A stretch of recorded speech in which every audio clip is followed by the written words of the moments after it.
Saint-Sacrement, nous demandons qu'aujourd'hui, que tu déclares ta parole à tout cœur au nom de Jésus-Christ.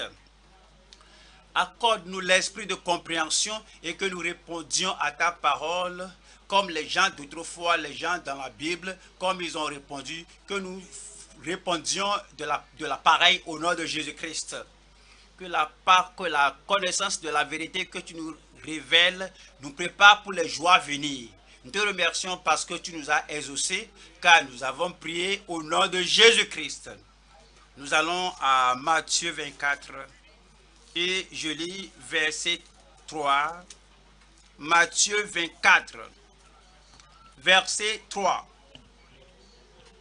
Il s'assit sur la montagne des Oliviers et les disciples vinrent en particulier lui faire cette question. Dis-nous, quand cela arrivera-t-il et quel sera le signe de ton avènement et de la fin du monde? Ainsi, on trouve les apôtres et les disciples du Seigneur représentant l'Église ici. Et ils ont abordé le Seigneur Jésus-Christ, voulant savoir trois choses. Quand sera ces choses? Quand arrivera-t-il ces choses? Il a parlé de la destruction de Jérusalem, le temple, que toute chose sera détruite, qu'aucune pierre ne restera sur une autre pierre. Quand est-ce que cela arrivera-t-il? Quel est le signe de ton arrivée? On est sûr parce que tu l'as dit à maintes reprises. Nous sommes sûrs parce qu'on l'a lu dans l'Ancien Testament. Nous sommes sûrs parce que l'Esprit de Dieu l'imprime dans notre cœur que tu viendras encore. Quand cela sera-t-il? 3. La fin du monde. La fin du présent âge. Quand cela sera-t-il?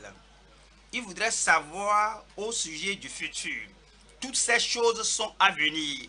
La destruction de Jérusalem qui n'était pas arrivée à l'époque, mais qui était déjà arrivée, mais qui n'était pas arrivée à l'époque là. C'était futur pour eux. Donc il voudrait savoir au sujet de la certitude et de l'accomplissement de cela. Alors, au fait, il reviendra encore. L'Ancien Testament, dans un langage prophétique, a parlé de cela. Il est venu la première fois et savait qu'il reviendra. Cela, c'est encore futur et c'est futur et la fin du monde. Quand est-ce que cela sera? Verset 14. Cette bonne nouvelle du royaume sera prêchée dans le monde entier pour servir de témoignage à toutes les nations. Alors viendra la fin. Le Seigneur a confirmé que la fin viendra. C'est toujours futur. Mais il leur avait dit que quelque chose doit d'abord arriver. La bonne nouvelle doit être prêchée dans le monde entier. Chaque communauté doit avoir l'occasion de répondre à l'évangile ou bien de la recevoir ou la rejeter. Mais la bonne nouvelle doit d'abord être prêchée. Cela nous dit que l'Église ne doit pas se croiser les bras et attendre dans la loisiveté, dans la paresse que le Seigneur vienne. Mais que la bonne nouvelle doit être prêchée dans le monde entier pour servir de témoignage à toutes les nations. Alors viendra la fin. Le verset 25. Voici, je voulais annoncer d'avance. Voici, je voulais annoncer d'avance. Le temps de la fin vient. Matthieu chapitre 13, verset 40. Matthieu 13, verset 40. Or, comme on arrache l'ivraie et qu'on la jette au feu, il en sera de même à la fin du monde. Encore, le Seigneur accentue ici que la fin viendra. C'est la fin du monde, la fin de l'âge. Le Fils de l'homme enverra ses anges qui arracheront de son royaume tous les scandales et ceux qui commettent l'iniquité, les pécheurs et les méchants. Et ils les jetteront dans la fournaise ardente, où il y aura des pleurs et des grincements de dents. Voilà le verset 49. Il en sera de même à la fin du monde. Ouais, la répétition, la fin du monde, la fin du monde. Il y a des gens qui vivent comme le monde va se pérenniser. Il y a des gens qui vivent comme il n'y a pas la fin au plaisir, la fin au péché. Il n'y a pas la fin aux activités du monde. Mais le Seigneur l'a répété à maintes reprises que le monde tend à sa fin. Il en sera de même à la fin du monde. Les anges viendront séparer les méchants d'avec les justes. Et ils les jetteront dans la fournaise ardente, où il y aura des pleurs et des grincements de dents. Ils reviendront au chapitre 24 encore. Allons au chapitre 24 et nous lisons le verset 20, verset 32. Les disciples, les apôtres posaient la question pour reconnaître les signes du temps afin de s'y apprêter. Matthieu 24, 32. Instruisez-vous par une comparaison tirée du figuier. Dès que ses branches deviennent tendres et que les feuilles poussent, vous connaissez que l'été est proche. Du naturel, regardez le spirituel. Du présent, regardez le prophétique. De ce qu'on connaît, regardez ce qu'on ne connaît pas. Lorsque le figuier est tendre, vous savez que l'été est proche. De même, quand vous verrez toutes ces choses, sachez que le Fils de l'homme est proche à la porte. Ouais, ces choses, il a parlé des tremblements de temps, il a parlé des guerres, il a parlé de l'angoisse des nations et tant de choses. Lorsque vous verrez toutes ces choses se produire, dont vous savez déjà que la fin est proche, vous savez que toutes ces déclarations prophétiques alors sont sur le point de se produire. Le ciel et la terre passeront, mais mes paroles ne passeront point. Quelqu'un là-bas dit Amen. Verset 42. Veillez donc, voici là. Vous avez appris ceci, non pour emmagasiner, pour l'emmagasiner dans votre tête. Je connais ceci de l'enlèvement, je connais ceci de la grande tribulation, je sais ceci, je connais ceci du millénaire, je connais tout ce qui est au sujet du trône, du grand trône blanc. Mais pourquoi? Veillez donc, puisque vous ne savez pas quel jour votre Seigneur viendra. Il vient.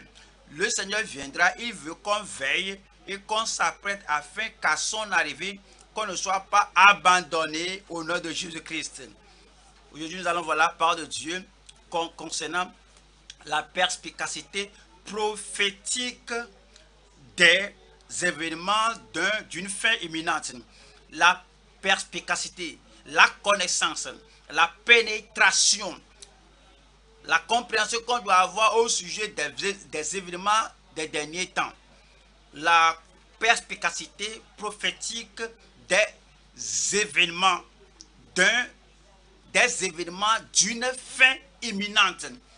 Imminente parce que cela va se passer, cela est très proche et cela sera soudain. Et ce sera le commencement de la fin. Lorsque ces choses commencent à se produire, c'est la fin de l'âge. C'est la fin du monde. Les disciples ont demandé cela. Cela veut dire qu'il viendra. Et ce sera très soudain. Comme on voit tous ces événements dans le pluriel, ce qu'on attend maintenant, numéro 1, c'est l'enlèvement. Numéro 2, après cela, dès que l'église est partie, il y aura la grande tribulation qui aura lieu et ça va s'étendre sur 7 ans et au milieu à la moitié de 7 ans, cela deviendra très insupportable, quelque chose qui n'était jamais arrivé dans le monde va se passer et après la tribulation, Christ va maintenant venir, qui est la deuxième phase de son arrivée. La première phase de son arrivée était l'enlèvement et il revient après les 7 ans, en ce temps-là, tout œil le verra, ceux qui l'ont crucifié, ceux qui l'ont percé le verront. Il y aura la lamentation, des pleurs, des cris, il y aura l'angoisse parce que Christ reviendra. D'une part, les Israélites, la nation d'Israël, se lamentera d'avoir crucifié le Seigneur et vont se tourner en repentance au Seigneur, mais les nations vont se lamenter parce que le temps de jugement est venu pour eux. Parce que Christ viendra régner, il viendra gouverner en tant que roi des rois et le Seigneur des seigneurs. Et il instaurera son règne millénaire, un règne de 1000 ans. Il sera un règne de 1000 ans sur la terre, du roi, du prince de la paix. À la fin du règne millénaire, Satan qui était dans l'abîme au temps du règne millénaire sera relâché afin que les gens du monde qui étaient vivants à l'époque que Christ était venu la seconde fois, alors ils auront encore l'occasion de voir s'ils vont répondre au Sauveur ou à Satan.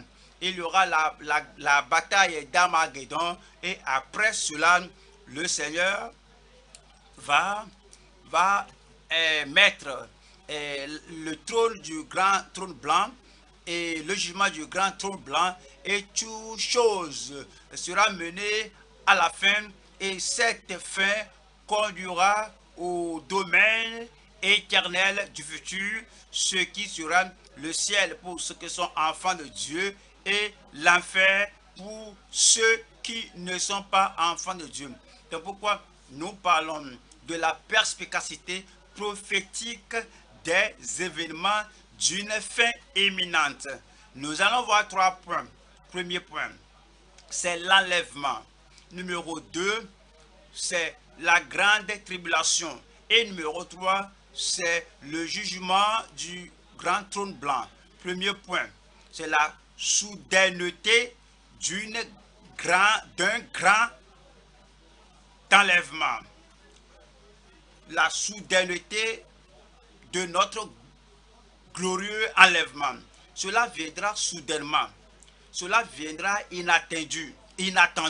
Cela viendra à l'improviste. Cela viendra de façon imprévisible. Les gens du monde ne peuvent pas le prévoir. Et c'est non annoncé. Et c'est inattendu. La soudaineté de notre glorieux enlèvement.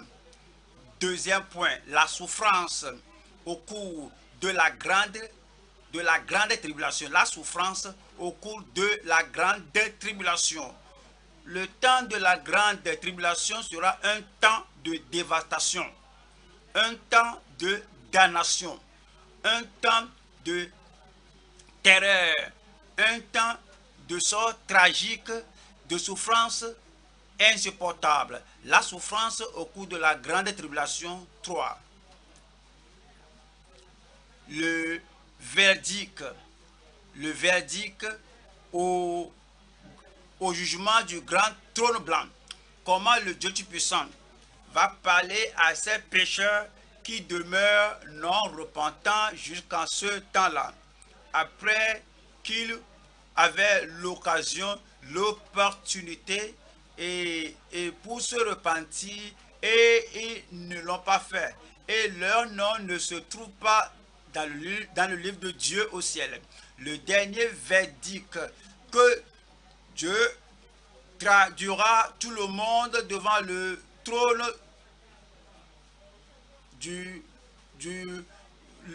devant le jugement du grand trône blanc. Premier point, la soudaineté de notre glorieux enlèvement.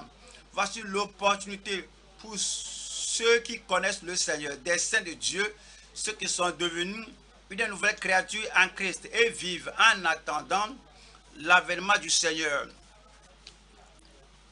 Et nous voulons que c'est dit en 1 Thessaloniciens chapitre 4 verset 13. Cela parle des enfants de Dieu, ceux qui sont nés de nouveau, lavés en Christ, ceux qui sont de nouvelles créatures dont les choses anciennes sont passées et toutes choses sont devenues nouvelles. Nous ne voulons pas, frères, que vous soyez dans l'ignorance au sujet de ceux qui dorment, afin que vous ne vous affligiez pas comme les autres qui n'ont point d'espérance. Si vous avez perdu un bien-aimé, alors vous êtes exhortés de ne pas vous affliger.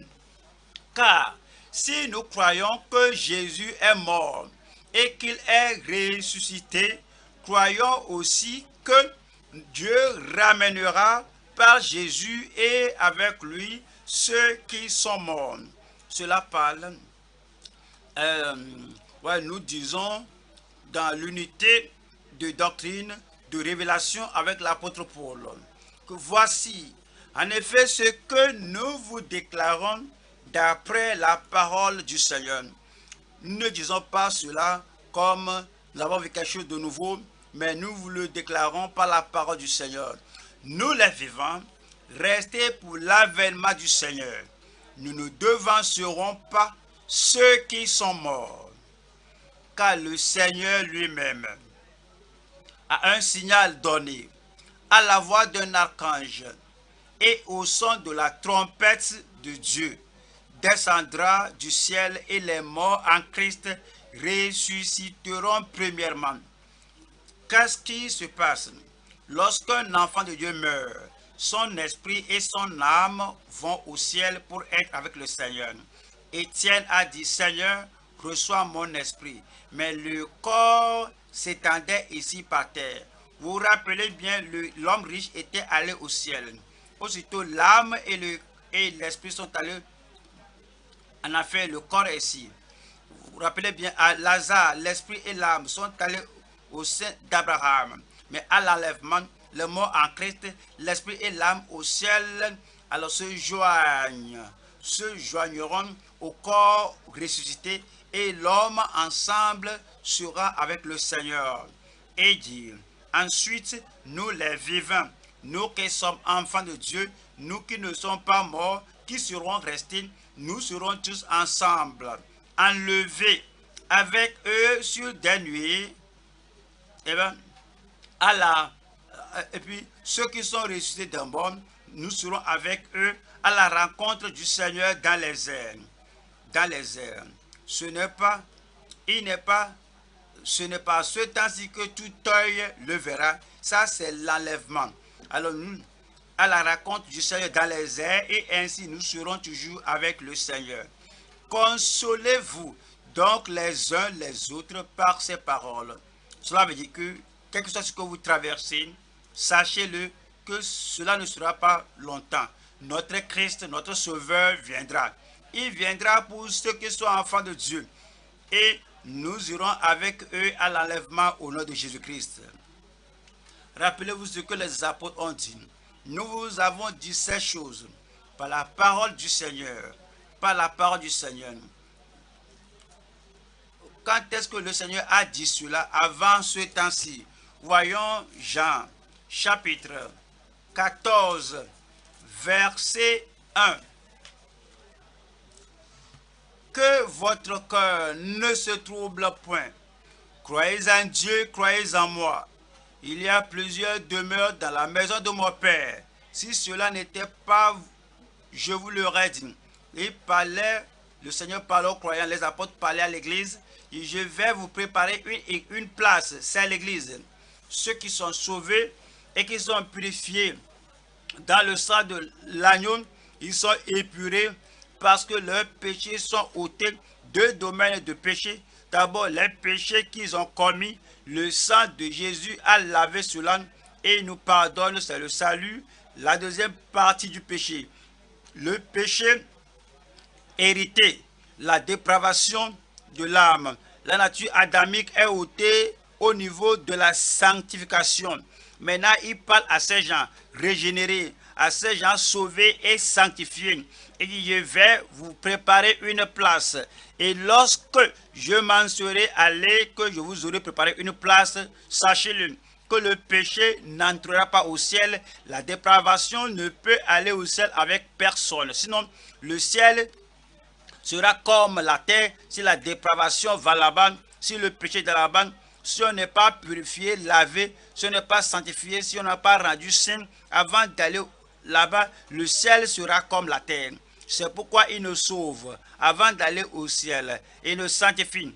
Et c'est dit, je vais vous préparer une place. Verset 3, et lorsque je m'en serai allé, et que je vous aurai préparé une place, qu'est-ce que je suis là-bas?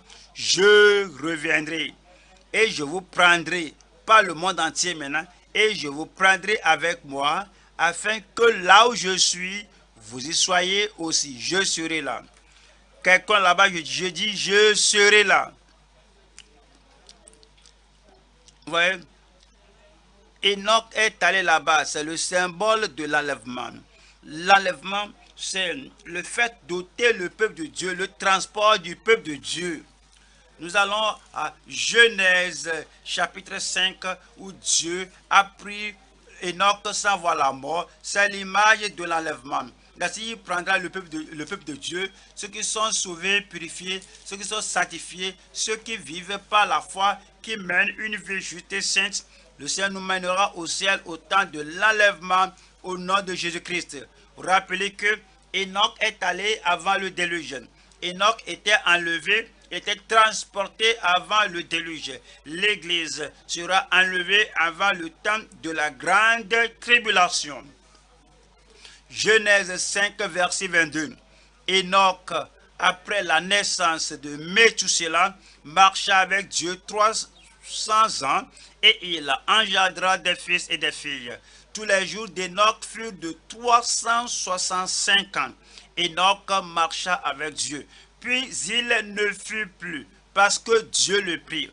Et le transport, l'enlèvement était soudain et inattendu. Les gens autour d'Enoch à l'époque là n'avaient aucune annonce, ils n'avaient aucune attente que Enoch sera ôté. Soudainement, c'était arrivé. De la même manière, l'enlèvement aura lieu. Ce sera soudain, non annoncé, inattendu et imprévisible. Nous allons aux Hébreux. Hébreux chapitre 11, verset 5. Je prie que vous que vous fassiez partie de ceux qui seront enlevés. Hébreux 11, verset 5. C'est par la foi qu'Enoch fut enlevé. Ça, c'est l'enlèvement. C'est pourquoi nous parlons de la soudaineté de notre glorieux enlèvement. C'est par la foi qu'Enoch fut enlevé pour qu'il ne vit point la mort et qu'il ne parut plus parce que Dieu l'avait enlevé. Car avant son enlèvement, il avait reçu le témoignage qu'il était agréable à Dieu. Sa vie plaisait à Dieu. Ses expériences chrétiennes plaisaient à Dieu. Sa marche au quotidien plaisait Dieu. Ses pensées, sa vie et sa conduite et son caractère, tout plaisait à Dieu. Ses projets plaisaient à Dieu. Sa vie de chaque jour. Et si vous êtes sauvé et vous êtes un véritable enfant de Dieu, si votre vie plaît à Dieu, en ce jour merveilleux, lorsque le Seigneur viendra et que l'enlèvement aura lieu et que les morts en Christ ressusciteront, nous qui sommes vivants, nous serons enlevés avec eux dans les nuées en menant une vie sainte, minute par minute, alors la vie qui plaisait à Dieu, par la grâce de Dieu, selon la promesse de Dieu, vous ferez partie de l'enlèvement au nom de Jésus-Christ. Deuxième roi, chapitre 2, nous avons une autre illustration de l'enlèvement. Voyons, deuxième roi, chapitre 2, je lis verset 3. Les fils des prophètes qui étaient à Bethel sortirent vers Élisée et lui dirent: sais-tu que l'Éternel enlève aujourd'hui ton maître au-dessus de ta tête? Pour eux, c'est futur. Ce n'était pas arrivé. Cela va arriver le jour-là. Et voudrait qu'Élisée soit au courant de cela. Est-ce que tu connais quelque chose de prophétique? Est-ce que tu connais quelque chose de futur? Quoique ce soit le futur, es-tu avisé que le Seigneur enlèvera ton maître de sur ta tête? Et il répondit, je le sais aussi, taisez-vous. Ces gens-là savaient, mais c'était une connaissance inutile. Ils ne se sont pas apprêtés. Alors, et tout ce qu'ils disaient, ils n'ont pas eu décision de prendre quelque chose. Verset 5. Les fils des prophètes qui étaient à Jéricho s'approchèrent d'Élisée et lui dit, sais-tu que l'Éternel enlève aujourd'hui ton maître au-dessus de ta tête? Il répondit, je le sais aussi, taisez-vous. Ici, on voit une autre assemblée, un autre groupe de personnes dans une autre ville, dans un autre lieu, qui avaient une connaissance prophétique. Et la connaissance ne suffit pas. Il faut faire quelque chose. L'enlèvement vient, il faut faire quelque chose. Pour cela, le Seigneur va ôter les gens. Il faut faire quelque chose pour cela. Il ne faut pas seulement avoir une connaissance mentale. Est-ce que tu sais que l'enlèvement vient? Oui, je le sais, mais qu'est-ce que tu fais de cela? Verset 9.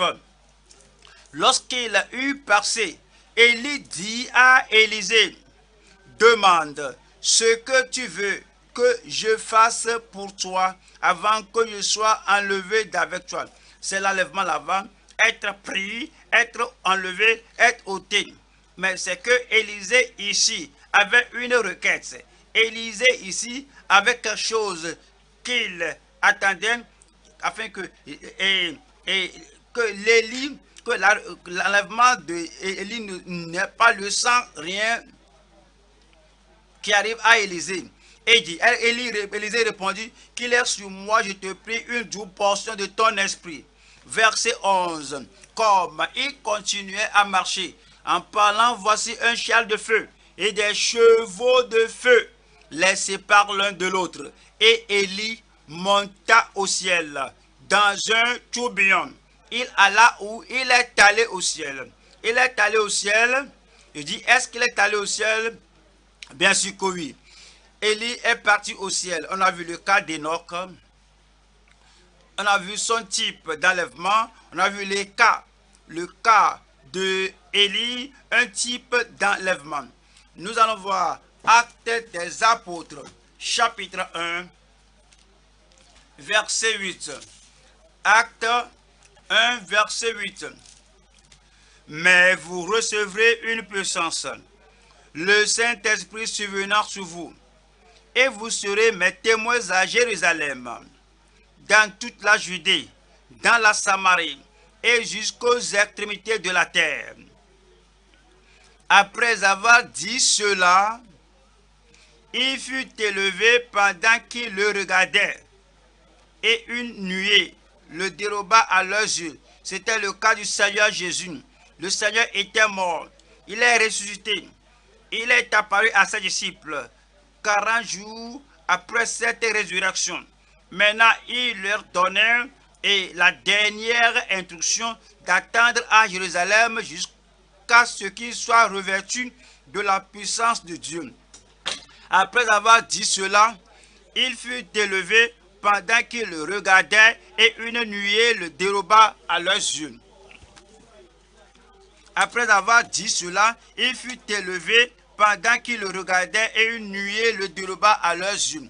Vous voyez, ces gens qui disent que, quel que soit des gens qui distribuent des littératures, disent qu'ils veulent vivre ici à jamais. Mais le ciel, quand tout le monde crie ciel, vous irez au ciel au nom de Jésus-Christ. Et comme ils avaient les regards fixés vers le ciel, pendant qu'ils s'en allaient, voici deux hommes vêtus de blanc leur apparurent et dit, hommes galiléens, pourquoi vous arrêtez-vous à regarder au ciel? Ce Jésus, celui qui était mort à la croix de Calvaire, ce Jésus, celui qui était enseveli et qu'au troisième jour, il est ressuscité. Ce Jésus qui est apparu à ses disciples et qui leur avait assuré qu'il a plusieurs demeures dans la maison de mon Père. J'irai vous préparer une place. Lorsque j'aurai vous préparer une place, je reviendrai afin que je vous prenne et que vous soyez avec moi. Ce Jésus qui a été enlevé au ciel. Ce Jésus qui a été enlevé où? Enlevé où? Dites-le moi. Enlevé au ciel. Du milieu de vous, reviendra de la même manière que vous l'avez vu allant où? Au ciel.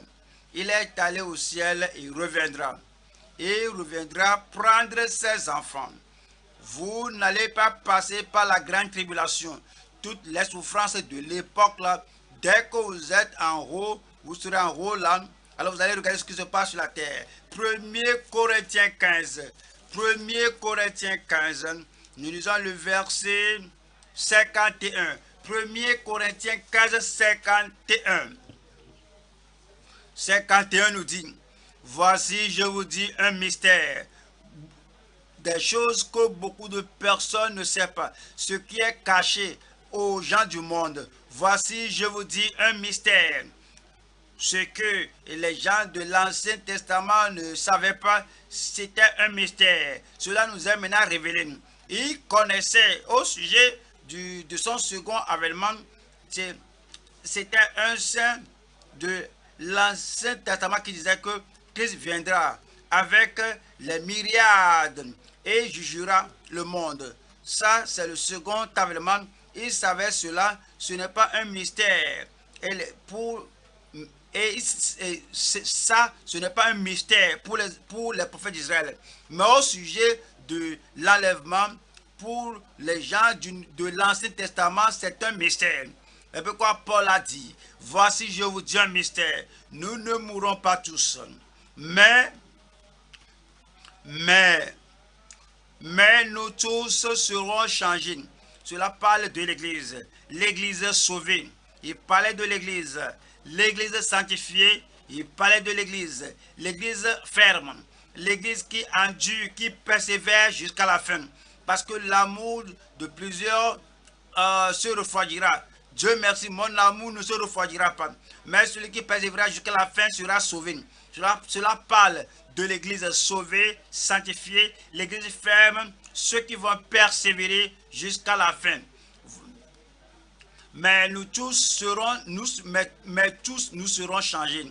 En un instant, en un clin d'œil, à la dernière trompette. La trompette sonnera et les morts ressusciteront incorruptibles. Et nous, dites-le moi, et nous serons changés. Et nous serons changés. Est-ce que vous êtes avec votre Bible? Qu'est-ce qui suit la dernière partie du verset 52? Et nous serons changés. Je serai là. Je serai là et vous serez là au nom de Jésus-Christ. Oui, c'est ce que le croyant doit faire. Nous attendons l'avènement du Seigneur. Dès que vous êtes né de nouveau, votre vie est transformée. Vous attendez l'enlèvement qui aura lieu à tout moment. 1er Corinthiens, 1er Thessaloniciens, 1er Thessaloniciens, chapitre 1, verset 9. Car on raconte à notre sujet quel accès nous avons eu auprès de vous et comment vous vous êtes convertis à Dieu en abandonnant les idoles pour servir le Dieu vivant et vrai et pour attendre des cieux son Fils. Voici les croyants qui attendaient l'avènement du Seigneur. Ils attendaient Christ pour ceux qui sont sauvés, sanctifiés, pour ceux qui sont rendus saints. Ceux dont les résidus du péché sont lavés de leur vie et pour attendre des cieux son Fils qu'il a ressuscité des morts. Jésus qui nous délivre de la colère à venir. De la colère à venir. Nous n'allons pas prendre part, nous n'allons pas y prendre part, nous n'allons pas faire partie de cette colère, nous n'allons pas faire partie de la grande tribulation. L'enlèvement aura lieu avant la grande tribulation. 1er Thessaloniciens, chapitre 5, verset 9. Car Dieu ne nous a pas destinés à la colère. La grande tribulation n'est pas pour l'Église. L'enlèvement est pour l'Église. Mais Dieu ne nous a pas destinés à la colère, mais à l'acquisition du royaume pour avoir la délivrance par notre Seigneur Jésus-Christ. Colossiens, chapitre 3, verset 1. Si donc vous êtes ressuscité avec Christ, vous êtes né de nouveau, vous êtes sanctifié, le vieil homme est sanctifié, vous êtes venu mener une nouvelle vie. Si donc vous êtes ressuscité avec Christ, Cherchez les choses d'en haut, où Christ est assis à la droite de Dieu. Affectionnez vos choses d'en haut et non à celles qui sont sur la terre. Vous voyez cela? Si vous entendez parler de l'enlèvement, il faut faire quelque chose. Que votre cœur soit au ciel, votre esprit au ciel, vos ambitions au ciel, votre aspiration au ciel. Affectionnez vos choses d'en haut et non à celles qui sont sur la terre. Et non sur les choses mondaines du monde. Non. Que tu affectionnes. Que tu aies tes affections sur les choses d'en haut, car vous êtes morts, et votre vie est cachée avec Christ en Dieu. Quand Christ, votre vie, paraîtra, cela parle de l'enlèvement maintenant, alors vous paraîtrez aussi avec lui dans la gloire. Vous serez là-bas. Je dis, vous serez là-bas. Tite 2. L'enlèvement aura lieu et ceux qui sont sauvés, sanctifiés, seront enlevés. Je prie que le Seigneur vous rende prêt. Tite 2, verset 1. Car la grâce de Dieu, source de salut pour tous les hommes, a été manifestée. Elle nous enseigne à renoncer à l'impiété et au convoitisme mondain et à vivre dans le siècle présent, selon la sagesse, la justice et la piété. Voyez, qu'est-ce que le verset 13 dit? En vivant d'abord dans la sagesse, dans la justice et la piété dans ce monde, 13 dit, en attendant la bienheureuse espérance et la manifestation de la gloire du grand Dieu et de notre Sauveur Jésus-Christ. Nous espérons l'enlèvement. Nous nous apprêtons pour cela. Cela peut venir la nuit ou le matin. Cela peut être le dimanche matin ou dimanche nuit. Cela peut être là à tout moment. Ce peut-être lorsque vous vous trouvez dans le bus, ce n'est pas l'heure de l'église et vous voulez faire quelque chose qui ne doit pas être fait et vous ne savez pas quand le Seigneur viendra. Au fait, il viendra soudainement. Alors c'est dit, en attendant la bienheureuse espérance et la manifestation de la gloire du grand Dieu et de notre Seigneur, de notre Sauveur Jésus, qui s'est donné lui-même pour nous afin de nous racheter de combien d'iniquités. Est-ce que c'est possible d'être sauvé, racheté du péché sans avoir aucun péché dans la vie, un péché intérieur, un péché extérieur, tout péché ôté? Est-ce possible? Est-ce que c'est possible de vivre sans le fait de chuter dans le péché, tomber dans le péché? Cela vous arrivera. Cela vous est déjà arrivé. Qui s'est donné lui-même pour nous afin de nous racheter de toute iniquité et de se faire un peuple qui lui appartienne, purifié par lui et zélé. Est-ce que c'est paresseux, léthargiste, tiède, timide, lent? Est-ce que c'est là-bas? C'est zélé ici.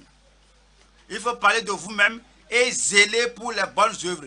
Il faut le dire encore et zélé pour les bonnes œuvres. Zélé pour les bonnes œuvres.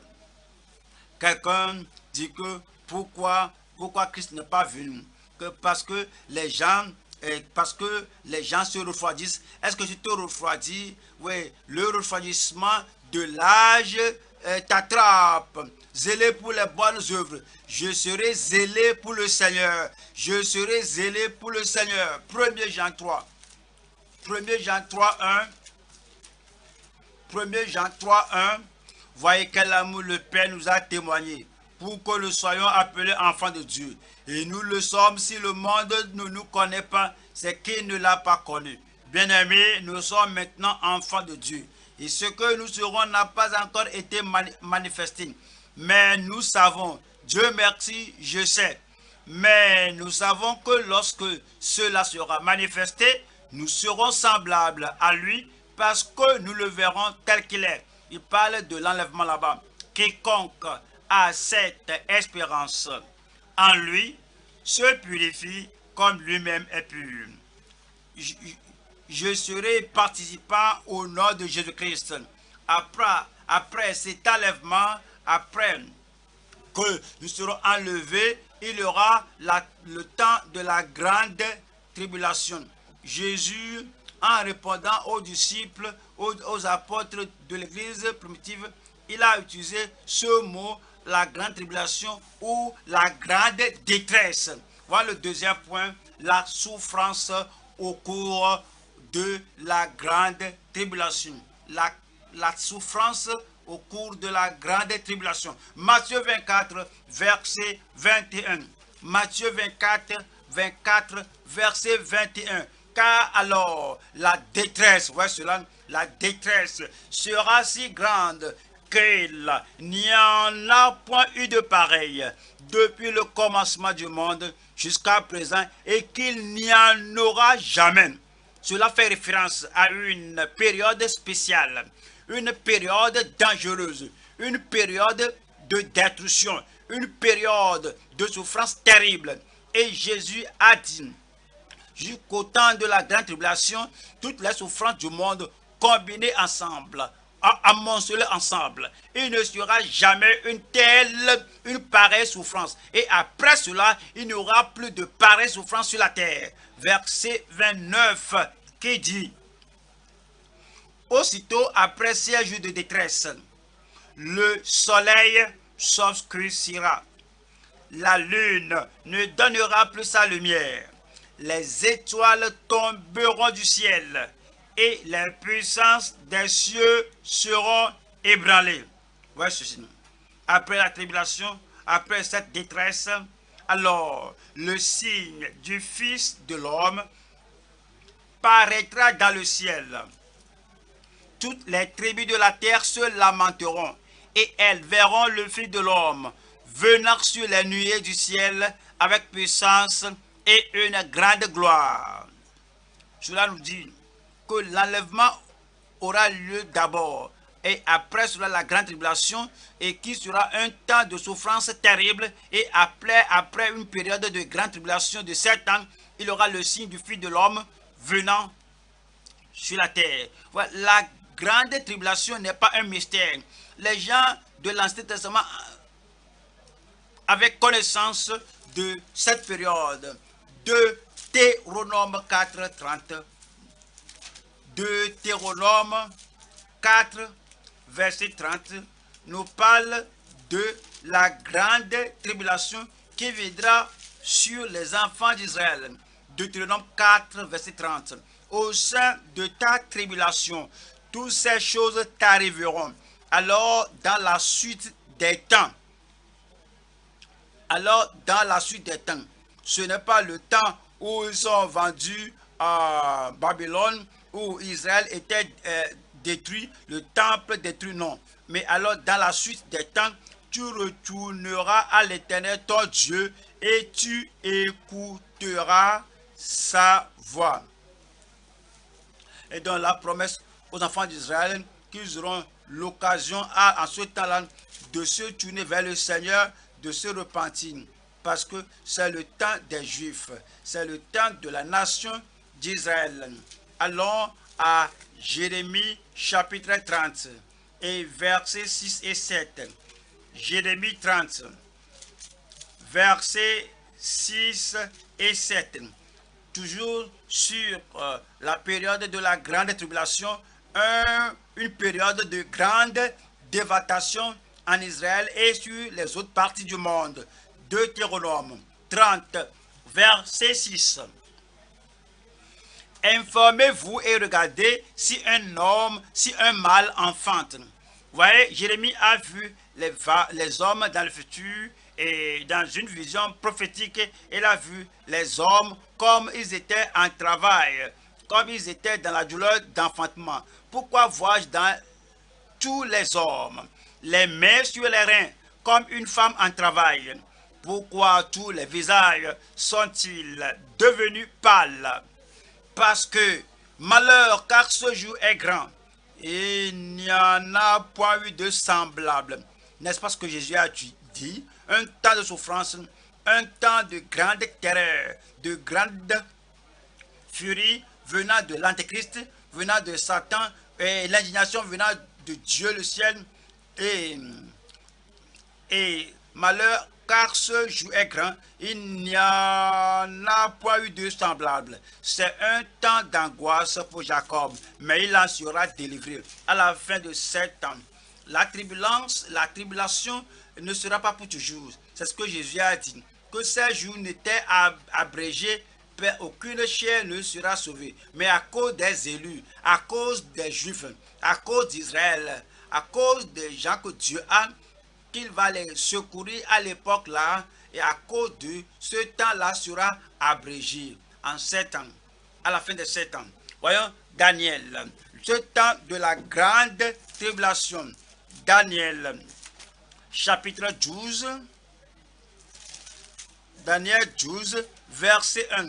En ce temps-là, le temps de la grande tribulation, de cette grande souffrance, le temps de cette souffrance sans précédent qui n'a jamais été dans le monde, et les gens qui rétrogradent et qui leur amour s'est refroidi et vont passer après l'enlèvement, vont traverser ce temps de grande souffrance.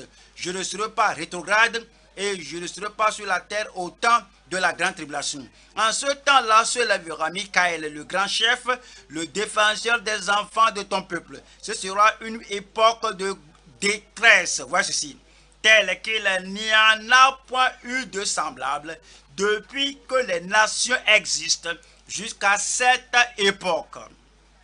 En ce temps-là, ceux de ton peuple qui seront trouvés inscrits dans le livre seront sauvés. Oui. Et ceux de ton peuple qui seront trouvés inscrits dans le livre seront sauvés. Est-ce que Daniel disait qu'il y aura un temps de souffrance, de trouble, d'angoisse, de lamentation, un temps de perplexité où les gens de ce monde ne seront où se tourner parce que l'église n'est plus, et parce que ils ont méprisé l'évangile, la bonne nouvelle. Alors la grande tribulation s'abat sur eux et à la fin de l'âge, et ils vont souffrir et de façon indicible. Et ceci viendra sur les gens du monde de façon soudaine, parce que l'enlèvement aura lieu soudainement, et après, ces gens, ils vont dire que ces gens sont partis, on ne sait pas ce qui s'est passé, et la vie va continuer d'ordinaire comme Enoch était enlevé, et la chose continue avec jusqu'à ce que le déluge vienne. Quand l'enlèvement se produit, les gens vont dire que ces fanatiques sont partis, la vie va continuer. Après que Élie était parti, ils cherchaient, ils ont dit à Élisée, peut-être il est tombé quelque part dans la vallée. Les gens du monde seront comme ça.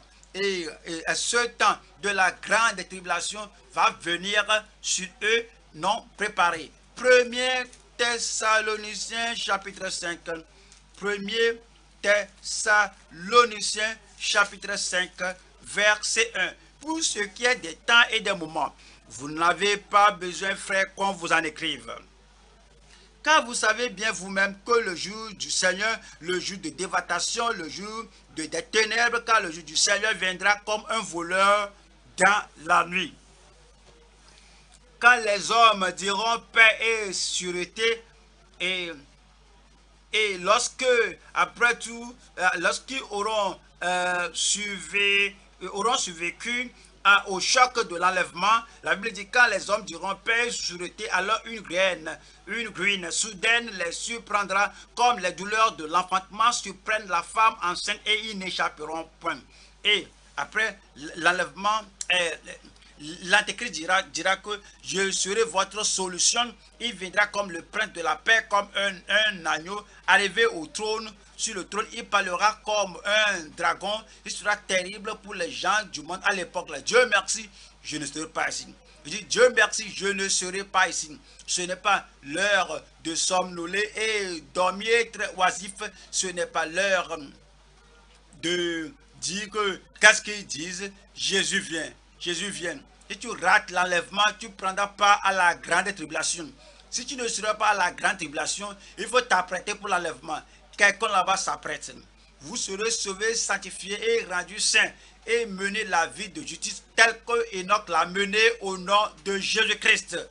2 Thessaloniciens, chapitre 2, verset 3. Que personne ne vous séduise d'aucune manière. Personne ne vous trompera pas. Ces faux prophètes ne vous tromperont pas au nom de Jésus-Christ. Ces perpétrateurs, ces gens, ces propagateurs de fausses doctrines ne vous séduiront pas au nom de Jésus-Christ. Que personne ne vous séduise d'aucune manière, car il faut que l'apostasie soit arrivée auparavant. Qu'est-ce que cela veut dire? L'apostasie. les églises s'apotasient de la seule doctrine. Les gens qui croient au salut au départ, et ils ne prêchent plus le salut. Les gens qui croyaient à la sainteté, la sanctification, ont abandonné cette doctrine de la sanctification. Il y a une apostasie. Ceux qui croyaient à la puissance de Dieu pour de saints vases, pour des âmes sanctifiées, ne prêchent plus cela.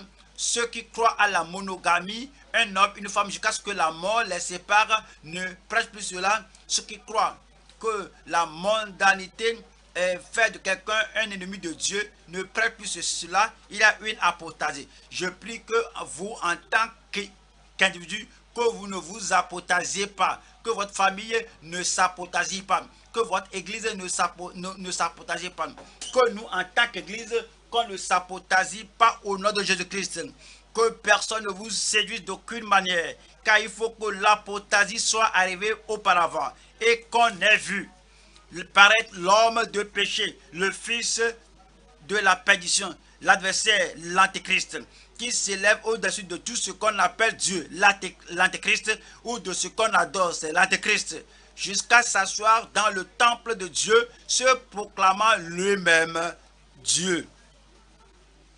Et que je suis Christ, je suis Dieu, vous ne devez adorer aucun autre Dieu. Dieu merci, je ne serai pas ici. Ne vous souvenez-vous pas que je vous disais ces choses lorsque j'étais encore chez vous? Et maintenant vous savez ce qui le retient, afin qu'il ne paraisse qu'en son temps. Car le mystère de l'iniquité agit déjà. Il faut seulement que celui qui le retient encore ait disparu. Vous voyez, l'Église disparaîtra avant que la grande tribulation n'arrive, avant que l'Antéchrist ne commence à déverser sa terreur sur le monde. Le Christ nous aura ôté de ce monde. Christ aura ôté l'Église d'ici. C'est dit que, je vous le dis, que si vous croyez en Dieu, croyez aussi en moi. Il y a plusieurs demeures dans la maison de mon Père. Si cela n'était pas ainsi, je vous l'aurais dit. Je vais vous préparer une place. Lorsque vous aurez préparé une place, je reviendrai et je vous prendrai. Ça, c'est l'enlèvement. Il viendra prendre l'Église avant le temps de la grande tribulation. Verset 8. Et alors paraîtra l'impie que le Seigneur Jésus détruira par le souffle de sa bouche et qu'il anéantira par l'éclat de son avènement. C'est le second avènement après la grande tribulation. L'apparition de cet impie se fera par la puissance de Satan, c'est l'Antéchrist, avec toutes sortes de miracles, de signes et de prodiges mensongers, et avec toutes les séductions de l'iniquité pour ceux qui périssent parce qu'ils n'ont pas reçu l'amour de la vérité pour être sauvés. Ceux qui périssent, c'est parce qu'ils n'ont pas écouté la vérité. Non, ils n'ont pas reçu l'amour de la vérité. L'amour pour être sauvé. Ils ont entendu cela, ils disent non, moi je ne m'intéresse pas à cela. Si tu ne t'intéresses pas à l'évangile, alors tu vas t'intéresser à l'Antéchrist. Il viendra et tu seras balayé dans la dévastation, dans le sort tragique qui viendra en ce temps-là. Parce qu'ils n'ont pas reçu l'amour de la vérité pour être sauvés. Aussi Dieu leur envoie une puissance d'égarement pour qu'ils croient au mensonge, afin que tous ceux qui n'ont pas cru à la vérité, mais qui ont pris plaisir à l'injustice soient condamnés. Je prie que vous ne soyez pas ici à l'époque là. Ésaïe, chapitre 13. Ésaïe 13. Nous parlons de la période de souffrance, de la grande tribulation. Ésaïe 13, verset 6. Ésaïe, verset qui est Ésaïe 13. Criez, criez. Ce sera un jour de dévastation. L'angoisse s'attachera. L'angoisse s'attachera des gens et seront dans les douleurs d'enfantement comme une femme. et leurs visages seront très pâles. Le jour du Seigneur viendra, un jour cruel, un jour de colère pour rendre le pays une solitude. Et il détruira les pécheurs. Les étoiles des cieux et tout ne donneront plus leur lumière. Ce sera un jour terrible de la grande tribulation. Je prie que vous y échapperez. Je prie que vous y échapperiez. Joël 2, c'est un temps de dévastation. Joël chapitre 2, Joël 2, verset 1. Sonnez de la trompette en Sion, faites-la retentir sur ma montagne sainte. Que tous les habitants du pays tremblent, car le jour de l'Éternel vient, car il est proche. Verset 11. L'Éternel fait entendre sa voix devant son armée, car son camp est immense, et l'exécuteur de sa parole est puissant. Car le jour de l'Éternel est grand, il est terrible. Qui pourra le soutenir? Qui pourra le soutenir? Accrochez-vous à ces mots-là. Qui pourra le soutenir? Un temps de terrible souffrance, qui pourra le soutenir? Apocalypse. Apocalypse chapitre 6. Qui pourra le soutenir?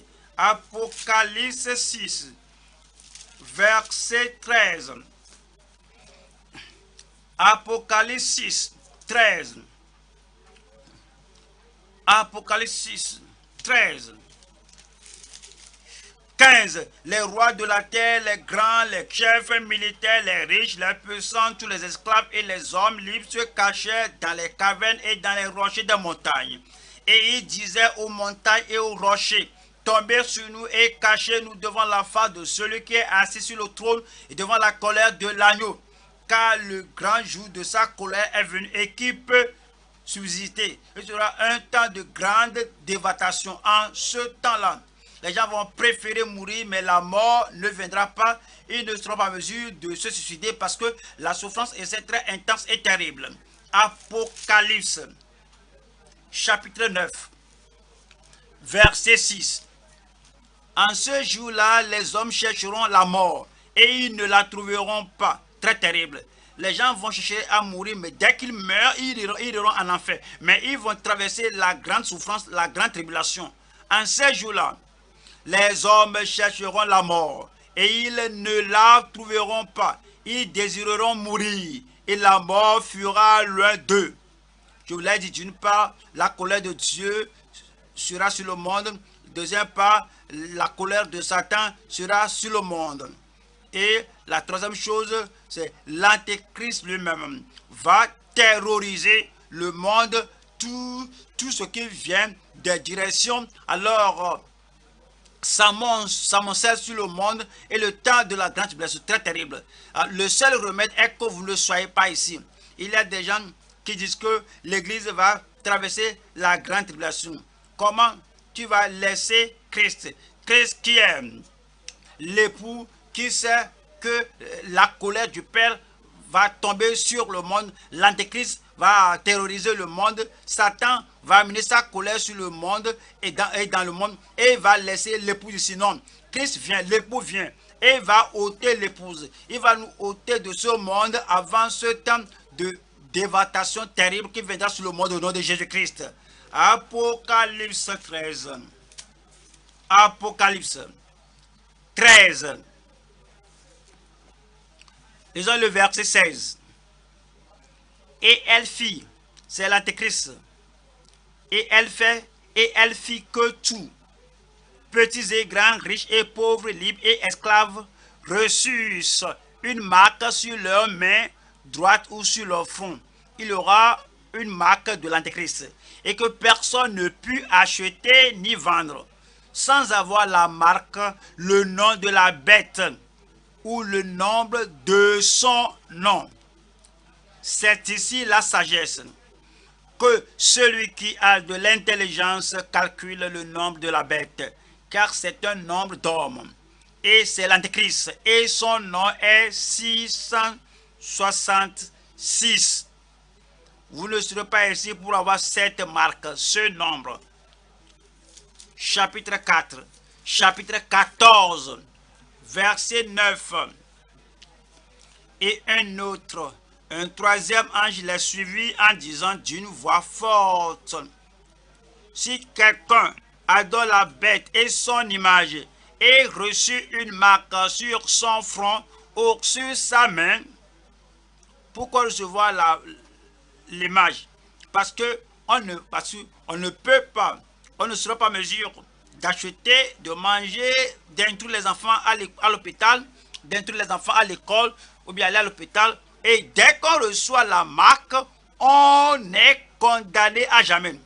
Le remède, c'est que vous ne soyez pas ici. Et dès que l'enlèvement sonne, vous serez parti. Alors vous devez mener la vie de justice, la vie de sainteté. Vous devez marcher avec le Seigneur comme Élie et continuellement, sans aucune interruption.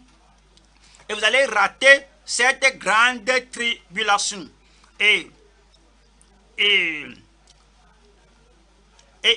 il boira lui aussi du vin de la fureur de Dieu, versé sans mélange, dans la coupe de sa colère. Et il sera tourmenté dans le feu et le soufre, devant les saints anges et devant l'agneau.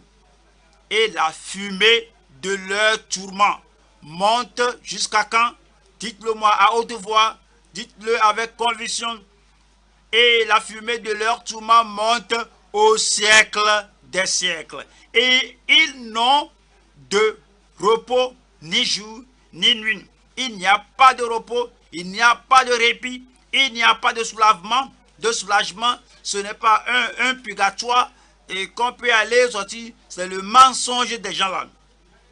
Et ils n'ont de repos ni jour ni nuit.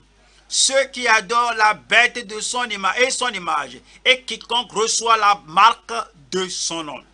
Je prie que le Seigneur vous sauve et vous réfugie et vous protège du jour à venir au nom de Jésus-Christ. Numéro 1, il y a l'enlèvement que l'Église attend maintenant. Et puis, après l'enlèvement, il y aura la grande tribulation. Et après la grande tribulation, Christ viendra.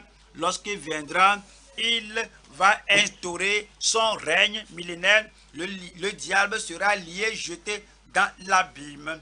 Apocalypse, chapitre 20, verset 1. Puis je vis descendre du ciel un ange qui avait la clé de l'abîme et une grande chaîne dans sa main. Il saisit le dragon, le serpent ancien, qui est le diable et Satan, et il le lia pour combien d'années? 1000 ans. Il le jeta dans l'abîme, ferma et scella l'entrée au-dessus de lui, afin qu'il ne séduisit plus les nations jusqu'à ce que les 1000 ans fussent accomplis. Après cela, il faut qu'il soit délié pour un peu de temps. Et je vis des trônes, et à ceux qui s'y assis fut donné le pouvoir de juger. Et je vis les âmes de ceux qui avaient été décapités à cause du témoignage de Jésus et à cause de la parole de Dieu, et de ceux qui n'avaient pas adoré la bête ni son image, et qui n'avaient pas reçu la marque sur leur front et sur leurs mains. Cela parle des saints, de la tribulation. Les gens là parmi les juifs qui vont dire que quelle que soit la souffrance, je sais que dès qu'on prend la marque là, l'image là, le nombre là, on est condamné pour toujours. Donc, et c'est dit que quiconque invoquera le nom du Seigneur sera sauvé. Et vont dire, et vont refuser, alors ils seront décapités. Et parce que ils refuseront de compromettre.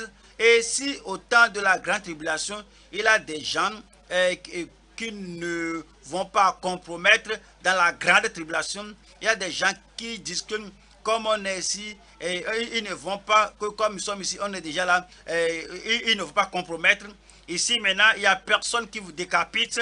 Alors, dans votre communauté, vous allez tenir ferme, vous n'allez pas compromettre. Et c'est digne. Et ils revinrent à la vie. Et ils régnaient avec Christ pendant 1000 ans. C'est le règne millénaire. Et après cela, ils reviendront à la grande tribulation, au jugement du grand trône blanc. Ce qui nous amène au troisième point. Le verdict. Au jugement du grand trône blanc. Chapitre 20. Verset 11. Puis je vis un grand trône blanc et celui qui était assis dessus. La terre et le ciel s'enfuirent devant sa face, et il ne fut plus trouvé de place pour eux. Voici un grand jugement. Toutes les nations vont se rassembler devant le Seigneur. C'était un grand trône blanc. Et le jour du jugement entier viendra, Dieu s'assera sur le trône. Verset 12. Et je vis les morts, tous ceux qui étaient morts depuis le commencement du monde jusqu'à ce temps-ci. Et ils seront interpellés devant le Seigneur. Et je vis les morts, les grands et les petits, et tous ceux qui ont rejeté l'évangile, les enfants, les pères, les mères, tous ceux qui disent qu'ils n'ont pas le temps pour le salut maintenant, ils n'ont pas le temps pour la vie éternelle. Alors, ils n'ont pas le temps pour un changement de vie, et que je les ai vus, je vis les morts, les grands et les petits, qui se tenaient devant le trône. Des livres furent ouverts. Il y a un rapport, il y a un enregistrement qui continue. Le Dieu Tout-Puissant voit tout.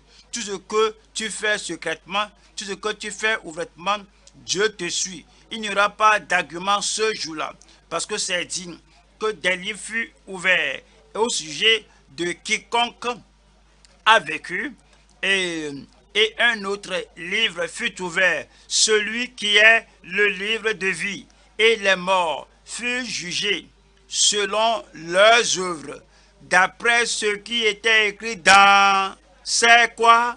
Dans ces livres. Alors, ce sont des choses consignées par écrit, ce sont des choses écrites. Il y a des yeux de Dieu qui te voient à tout moment. Il y a une personnalité qui t'accompagne. Il connaît tes pensées, ta vie. Il connaît ceux qui sont réellement sauvés.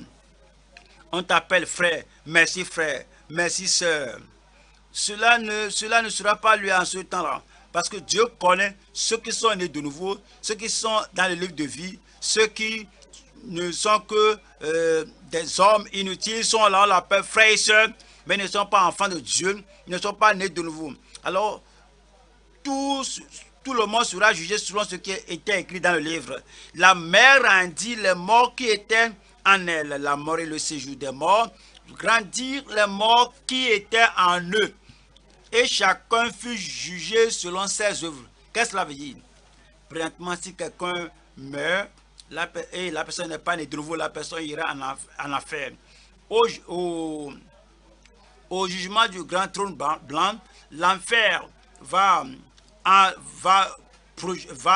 vomir et libérer l'âme et l'esprit de la personne qui va se joindre à son corps enterré, et ces gens vont apparaître devant le jugement du grand trône blanc.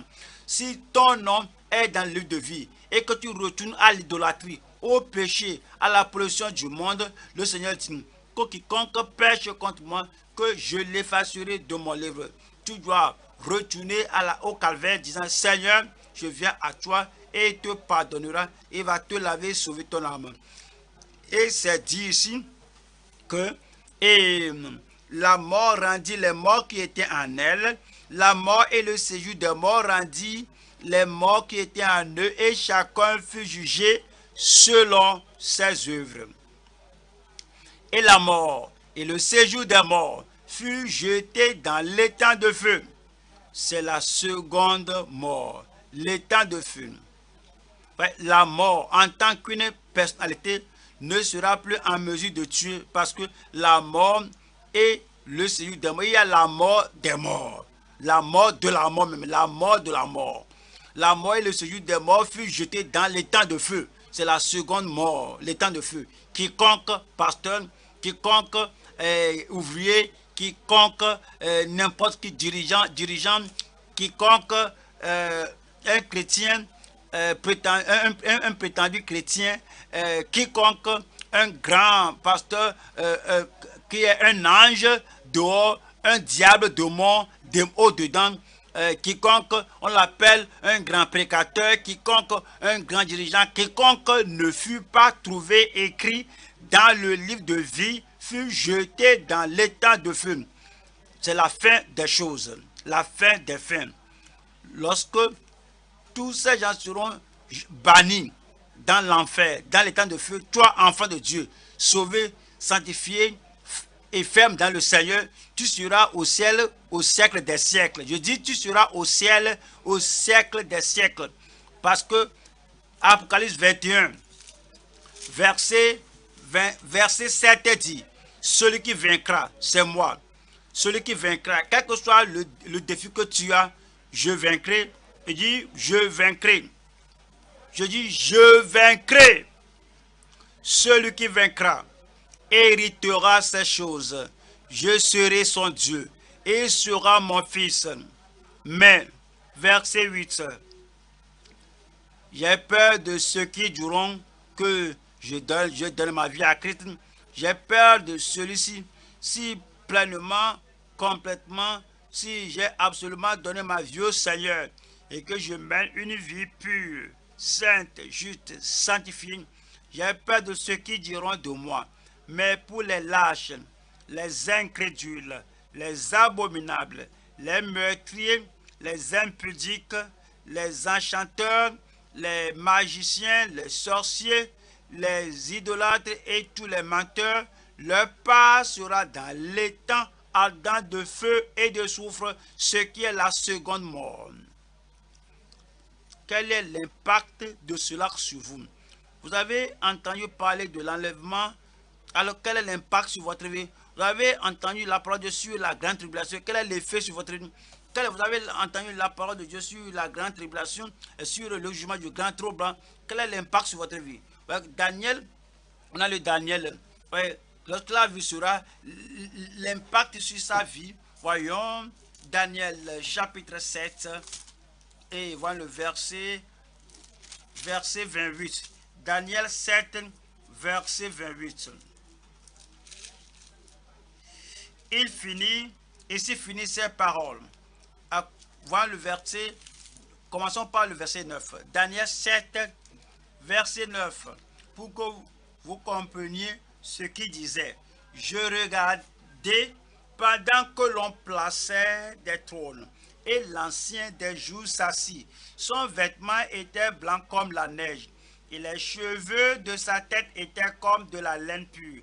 Son trône était comme des flammes de feu et les roues comme un feu ardent.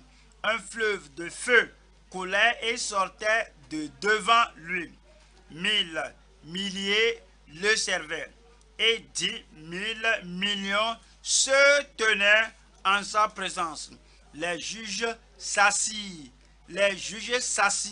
et les livres furent ouverts. Lorsque Daniel a vu cela, voilà l'impact sur sa vie. Verset 28. Ici finit les paroles. Moi, Daniel, je fus extrêmement troublé par mes pensées. En visualisant ce qui va se passer, je changeai de couleur et je conservai ces paroles dans mon cœur. Ouais, ils sont des gens que la parole profite. Ils écoutent la parole sur l'enlèvement, sur la grande tribulation. Ils entendent la parole sur le jugement de grand trône blanc. Ils visualisent cela, que voici ce qui arrivera. Il y a le trouble dans leur vie et l'Esprit de Dieu doit ceci et cela et se mettre à genoux et les règle tout avec Dieu. Voyons l'impact lorsque quelqu'un voit la réalité de ce qui s'est passé. Il a entendu, mais comme il n'a rien fait, mais il a vu, mais l'impact même.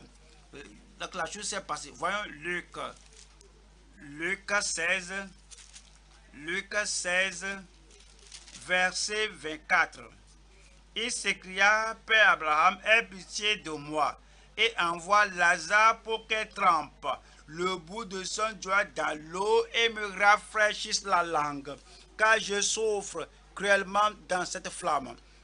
Maintenant, la révélation est devenue une réalité. Abraham répondit, mon fils, souviens-toi que tu as reçu tes biens pendant ta vie et que Lazare a eu les maux pendant la sienne. Maintenant, il est ici consolé, toi tu souffres. D'ailleurs, il y a entre nous et toi et vous un grand abîme, afin que ceux qui voudraient passer d'ici vers vous ou de là vers nous ne puissent le faire. Le riche dit, je te prie donc, Père Abraham, d'envoyer Lazare dans la maison de mon père, car j'ai 5 frères. C'est pour qu'il leur atteste ces choses, afin qu'ils ne viennent pas aussi dans ce lieu de tourment. Vous voyez, cet impact, c'est l'impact sur ceux qui ont réellement cru à la parole.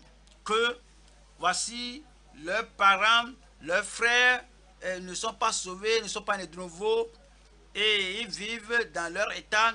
Et alors, ils voudraient faire quelque chose pour que tous ceux qu'ils connaissent ne parcourent pas, ne traversent pas la grande tribulation. C'est l'impact que vous devez avoir sur votre vie. Que vous voyez les gens qui ne connaissent pas le Seigneur, vous devez aller vers eux pour les aider à quitter la colère à venir. Deuxième Corinthiens, chapitre 5, verset 10. Car il nous faut tous comparaître devant le tribunal de Christ, afin que chacun reçoive selon le bien ou le mal qu'il aura fait, étant dans son corps. Connaissant donc la crainte du Seigneur, vous connaissez l'enlèvement, vous connaissez la grande tribulation, vous connaissez le jugement du grand trône blanc qui viendra sur les gens de ce monde. Connaissant donc la crainte du Seigneur, nous cherchons à convaincre les hommes. Nous allons vers les gens, nous les cherchons. Tous les gens que vous voyez, vous cherchez, vous voyez les gens, vous leur demandez, celui-ci est-il né de nouveau, est-il enfant de Dieu? Lorsque vous parlez à vos amis, vous allez vous demander, est-ce qu'il est sauvé? Est-ce qu'il est enfant de Dieu? Est-ce qu'il est lavé? Lorsque vous voyez vos proches, tout ce qui vient dans votre cœur, c'est que l'enlèvement peut avoir lieu à tout moment et la grande tribulation viendra aussitôt après l'enlèvement. Est-ce que mon ami là est né de nouveau? Est-ce qu'il est sauvé, sanctifié? Connaissant donc la crainte du Seigneur, nous cherchons à convaincre les hommes. Dieu nous connaît et j'espère que dans vos consciences, vous nous connaissez aussi. Je prie que le jour-là ne vienne pas sur nous au dépourvu au nom de Jésus-Christ. Vous serez prêts, votre femme sera prête, vos enfants seront prêts, vos parents seront prêts et vos voisins, vous allez leur dire qu'un temps de souffrance sans précédent viendra et apprêtez-vous et naissez de nouveau. Vous allez leur dire, si vous n'avez pas donné votre vie à Christ, c'est l'heure de le faire pour naître de nouveau. Si vous êtes né de nouveau, c'est l'heure d'être sanctifié. Voyez votre cœur, que le Seigneur vous purifie, vous sanctifie. Et comme cela arrive, vous allez chercher la puissance du Saint-Esprit pour rendre témoignage aux gens afin qu'ils échappent à la colère à venir. Tenons-nous debout maintenant et parlons Seigneur dans la prière. Que cette connaissance ait un effet sur votre vie. Daniel a dit, lorsque j'ai vu tout cela, lorsque j'ai vu la parole, que son cœur a été troublé. Il a dit, et il avait la compréhension. Faites quelque chose de ceci. Faites quelque chose. Et que votre vie soit préparée pour l'avènement du Seigneur. Ouvrez la bouche et priez le Seigneur.